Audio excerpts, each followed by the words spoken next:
Imagine a dip so creamy, so smooth, it glides onto your taste buds like a silk ribbon. Picture a flavor that's a harmonious blend of smoky, slightly sweet, and tangy elements. This is the sensation of indulging in roasted red pepper hummus. Begin this culinary journey with a handful of fresh, vibrant red bell peppers. Roast them to perfection until their skin blisters and the sweet, smoky aroma fills the air. Next, peel off the charred skin to reveal the soft, luscious flesh underneath. While the peppers cool, gather the other key players: chickpeas, tahini, lemon juice, garlic, and olive oil.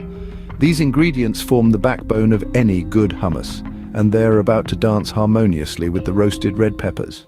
Start by blending the chickpeas in a food processor until they form a rough paste. Add in the tahini, a sesame seed paste that lends a rich, nutty flavor. Now squeeze in the juice of a fresh lemon, introducing a tangy note that cuts through the richness.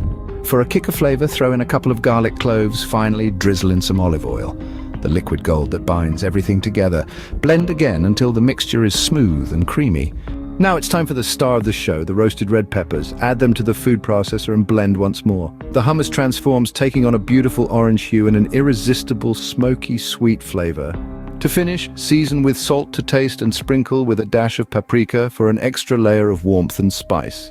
Now take a moment to admire the masterpiece, a bowl of roasted red pepper hummus ready to be savored. In summary, making roasted red pepper hummus involves several key steps.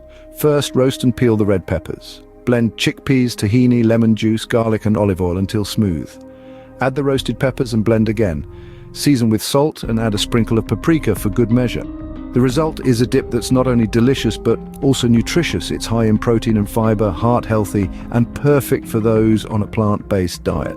So, next time you're in the mood for a snack, why not whip up some roasted red pepper hummus? It's a dish that's as delightful to make as it is to eat.